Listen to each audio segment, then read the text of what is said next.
नमस्कार, जय जोहार। साथियों, जागो पंच में आप सभी का हार्दिक स्वागत, अभिनंदन। साथियों, जागो पंच आज आपके लिए बड़ा ही बेहतरीन विषय लेके आया है और इस बेहतरीन विषय में आपको ये देखने को मिलेगा कि किस प्रकार इन्होंने सत्य को अपने में शामिल किया। जैसे हमारे कई महापुरुष ऐसे हुए हैं, या यूँ कहें कई विरोधी महापुरुष वैदिक काल जिनको ये अपना वैदिक काल बताते हैं या अपना यह स्वर्णिम युग बताते हैं कि इनके सतयुग रहा है, द्वापर रहा है, उस समय के जो महापुरुष थे जो इनके कहे में नहीं आए, इनके कब्जे में नहीं आए, उन्हें ये कैसे अपना बना लेते थे, आज इस वीडियो में आपको समझ में आएगा। इन्होंने बुद्ध को अपना अवतार बता दिया और बुद्ध की बातों को इन्होंने माना ही नहीं। जब एक तरफ विष्णु के अवतार थे बुद्ध, तो बुद्ध की बातों से परहेज क्यों, बुद्ध की बातें मानने वालों से परहेज क्यों, बुद्ध की बातें कहने वालों से ईर्ष्या क्यों, द्वेष क्यों, यह साफ झलकता है। यदि बुद्ध को आप अवतार मानते हो तो निश्चित तौर पर बुद्ध की जो बातें थी उन्हें भी स्वीकार्य होनी चाहिए। लेकिन यहाँ पर यह देखने को मिलता है कि बुद्ध को अवतार तो बता दिया, यानी यह बताने का प्रयास किया कि आज जो बुद्धिज्म के लोग हैं वह भी उन्हीं के अवतार की बातें कर रहे हैं, लेकिन ये खुद अपने अवतार से इतना चिढ़ते हैं, इतना ईर्ष्या द्वेष रखते हैं। यह इनके ग्रंथों में भी देखने को मिलता है, ऐसा नहीं है। वाल्मीकि रामायण में भी लिखा गया है और बहुत सारी पुस्तकों में ऐसा लिखा गया है जहाँ बुद्ध के बारे में उन्हें बिल्कुल गलत कहा गया है। और आज भी मैं बुद्ध और कल की अवतारों की कथा 16वां अध्याय अग्नि पुराण का वो अंश लेके आया हूँ, जहाँ पर आपको पता चलेगा कि इन्होंने बुद्ध को घोषित तो किया है अवतार, लेकिन बुद्ध के कार्यों को इन्होंने यहीं पे खंडित कर रखा है, यही लिखा हुआ है। यानी ये विष्णु की बातें भी मानने को तैयार नहीं है कि विष्णु के अवतार जो बुद्ध थे उनकी बातें भी मानने को ये तैयार नहीं है, यानी अपने ही अवतार को ये मानने को तैयार नहीं है। तो ये कैसे ये शूद्र को मानने लगेंगे, कैसे ये शूद्रों को सम्मान देंगे, यहीं से आपको समझ में आ जाएगा। जब ये अपने अवतार को सम्मान नहीं दे सकते तो कैसे आपको देंगे। यही शूद्रों से बार बार मैं कहता हूँ, यही बात समझने को कहता हूँ कि तुम्हें शूद्र बनाया गया है, तुम शक्तिशाली थे, पावरफुल थे इसलिए, वरना तुम शूद्र नहीं थे, तुम इस देश के राजा थे। आइए चलते हैं पुस्तक के अंशों पे, तभी हम इनके षड्यंत्रों का खुलासा कर पाएंगे। तो साथियों, बुद्ध और कल की अवतारों की कथा में अग्निदेव कहते हैं, अब मैं बुद्धावतार का वर्णन करूंगा जो पढ़ने और सुनने वालों के मनोरथ को सिद्ध करने वाला है। यानी जो इसको पढ़ेगा और सुनेगा उसके मनोरथ सिद्ध हो जाएंगे, जो है अब उसका मन जो इच्छा जो है वो उसकी इच्छा पूरी हो जाएगी, जो अपने मन में वो सोच रहा है वो पूरा हो जाएगा, पढ़ने और लिखने वाले दोनों को। तो आज की कथा से बड़ा लाभ होने वाला है आप सभी को जो लोग इसे सुन रहे हैं। पूर्व काल में देवताओं और असुरों में घोर संग्राम हुआ, उसमें दैत्यों ने देवताओं को परास्त कर दिया। तब देवता लोग त्राहि त्राहि पुकारते हुए भगवान की शरण में गए। भगवान माया मोहमय रूप में आकर राजा सुद्धोधन के पुत्र हुए। यानी अब देखिए यहाँ पे बड़ी मज़ेदार बात, जब असुरों ने जम के बजाई देवताओं की, और जब उनकी बजी तो वो चिल्ला के भगे। कहाँ भगे? सीधा पहुँच गए भगवान के पास। और भगवान जो है माया मोहमय रूप में आकर राजा सुद्धोधन के यहाँ जाकर पुत्र के रूप में पैदा हो गए। उन्होंने दैत्यों को मोहित किया और उनसे वैदिक धर्म का परित्याग करा दिया। यानी अब यहाँ पे देखिए कैसे बुद्ध को घुमाया है इन्होंने कि बुद्ध जो हुए, उन्होंने जो दैत्य थे उनसे वो वैदिक धर्म का पालन करते थे और वैदिक धर्म के पालन में देवताओं को बजाया भी करते थे। यानी वैदिक धर्म वाले देवता, वैदिक धर्म वाले दैत्य। अब उसी धर्म के लोग अपने धर्म के लोगों की बजाया करते थे, लेकिन बुद्ध जी ने इन दैत्यों को मोहित किया और उनसे वैदिक धर्म का परित्याग करा दिया। अब देखिए, वे बुद्ध के अनुयायी दैत्य बौद्ध कहलाए। जो आज बौद्ध हैं, ये सभी बुद्ध के अनुयायी जितने भी दैत्य हैं सब बौद्ध कहलाए। और जो दैत्य आज उनके साथ हैं, किनके साथ? जो वैदिक वाले थे वो उधर हैं। देखिए, बड़ी कमाल की बात है, कुछ दैत्य थे जो अच्छे लोग बन गए। अच्छे लोग कैसे?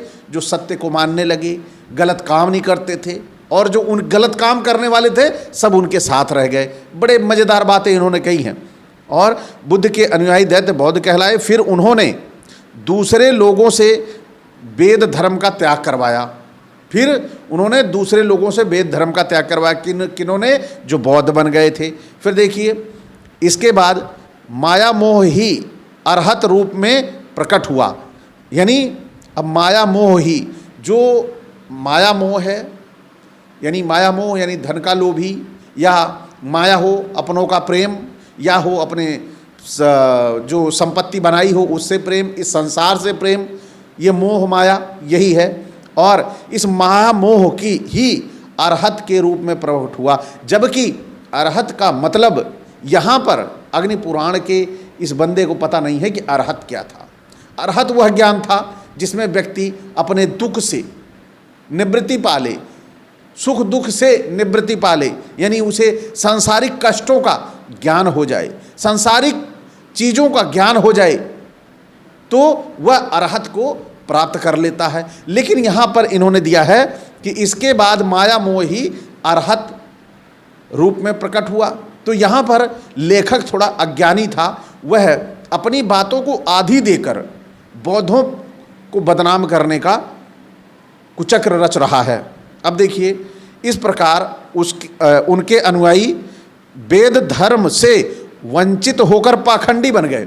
यानी जो वेद धर्म को मान रहा था वह पाखंडी नहीं था, जो सच को मान रहा था, यानी जो कह रहा है ये दिया जल रहा है और यह दिया हमें प्रकाश दे रहा है, रोशनी दे रहा है, और अगला कह रहा है ये पाखंड बन गया। जिसने कहा यह दिया हमें प्रकाश दे रहा है, हमें उजाला दे रहा है, यह पाखंड बन गया। और जिसने कहा यह दिया भगवान के लिए जला दिया, यह दिया भगवान के लिए जला दिया कि भगवान जाने कि आप उसकी पूजा और आराधना कर रहे हो, वह पाखंडी नहीं है। पाखंडी वह हो गया जिसने कहा कि यह दिया हमें प्रकाश देता है, वह बन गया पाखंडी। अब देखिए, यहाँ पर असली पहचान यहीं से होती है हमें कि कौन था ये जो विष्णु का अवतार था जिसे इन्होंने बुद्ध कहा, और उस बुद्ध को की बातों को इन्होंने कैसे, यानी इस विष्णु की बातों को कैसे इन्होंने ठुकराया है, ये यहाँ पर दिख रहा है। तो देखिए, उन्होंने नरक में ले जाने वाले कर्म करना आरंभ कर दिया। यानी नरक में ले जाने वाला क्या? लोगों को, जो छोटी जाति के लोग हैं उनको सबको मानव समझना शुरू कर दिया, उन्हें आपस में भाई समझना, मानव समझना शुरू कर दिया। तो ये नरक में जाने का काम है।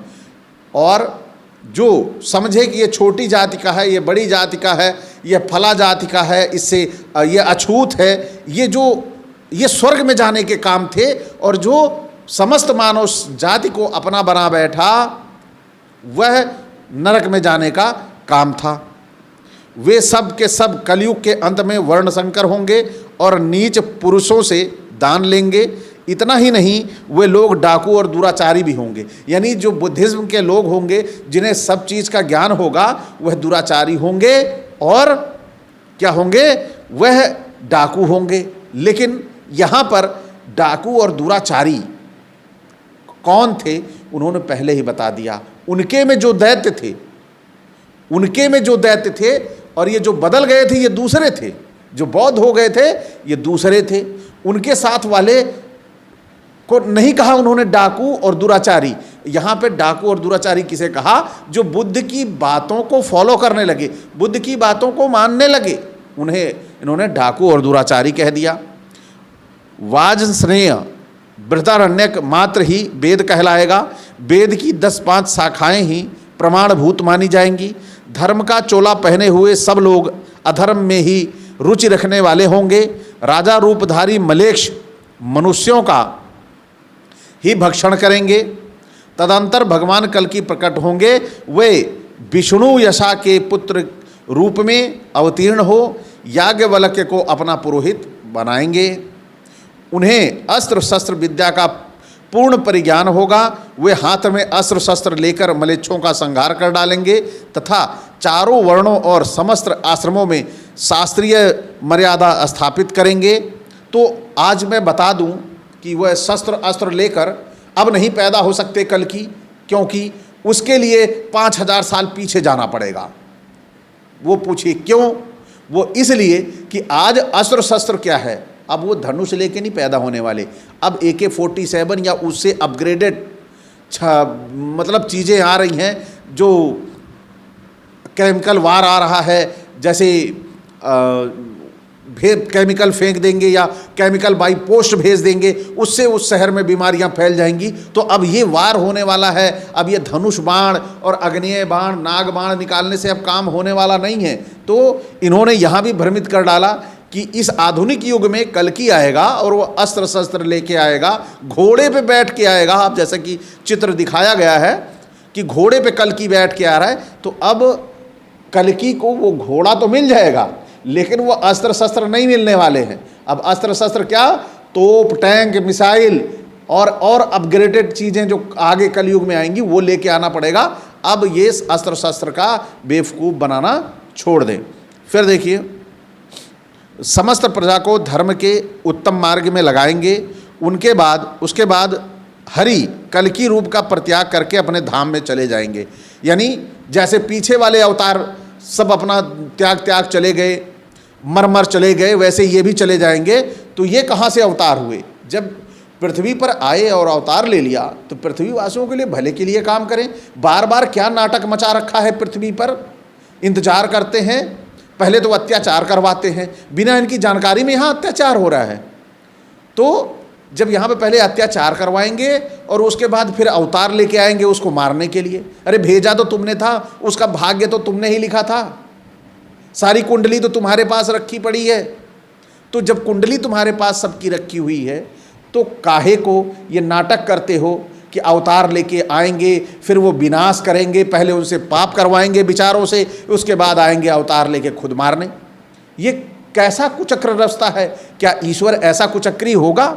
ये आप सभी को भी सोचना चाहिए और ये समझना चाहिए कि कैसे हमें, किस तरह से हमारे बीच में उठाकर ये ईश्वरों का जाल ला के डाल दिया है और हम इन्हीं ईश्वरों के जाल में फंस के रह जाते हैं, समझ नहीं पाते हैं कि वास्तव में ईश्वर है क्या। यदि ईश्वर सचमुच सर्वशक्तिमान है तो उसे अवतार लेने की ज़रूरत नहीं है, क्योंकि उसी ने निर्माण किया है, वही अंत कर सकता है। और उसे पृथ्वी पे आकर गली गली भटकने की ज़रूरत नहीं है। आकर यहाँ सुअर का अवतार ले लो, मछली का अवतार ले लो, गधे घोड़े का अवतार ले लो, ऐसे ऐसे निकृष्ट जीवों के अवतार लेने की क्या ज़रूरत पड़ी है उसे, जब वो दूसरे जीवों को शक्ति दे के पावरफुल बना सकता है, दूसरे जीवों में इतनी शक्तिशाली उसे बना सकता है। तो उसे क्या ज़रूरत है यहाँ पे आकर गली गली भटकने की, अपने ऊपर लांछन लेने की कि इस अवतार हुआ था और इसी अवतार ने खुद उसको पैदा किया और आया यहाँ पे। इतनी ताकत नहीं थी उसमें कि वो धरती पे आके उसे अवतार लेके मारना पड़ा। ब्रह्मांड का निर्माण करता, जिसने पूरी पृथ्वी की संरचना कर दी, जिसने सूर्य जैसे आग के गोले को खड़ा कर दिया कि वो एक बार पृथ्वी के करीब ला जाए तो पृथ्वी का पूरा सर्वनाश हो सकता है, वह बैठेगा, आएगा, अवतार लेगा, प्रसव की उस पीड़ाओं को झेलेगा, उन कष्टों को झेलेगा, उस नरक में परिस्थिति को झेलेगा। ईश्वर ऐसा नहीं हो सकता। केवल यह एक सोची समझी रणनीति के तहत श्रेष्ठ जाति वालों का एक बहुत बड़ा प्रपंच है, जो केवल यहाँ के मूल निवासी लोगों के साथ षड्यंत्र किया गया है। उस मूल निवासी में क्षत्रिय, वैश्य और शूद्र शामिल हैं, और ये पूरा का पूरा इनका शिकार बन रहे हैं, ये श्रेष्ठ जाति के शातिर लोगों की वजह से। तो साथियों, आज की आपको ये पौराणिक कथा कैसी लगी?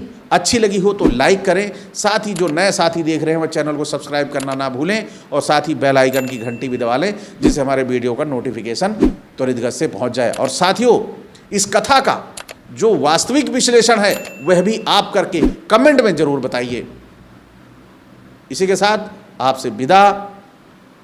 जय भीम, जय मंडल जी।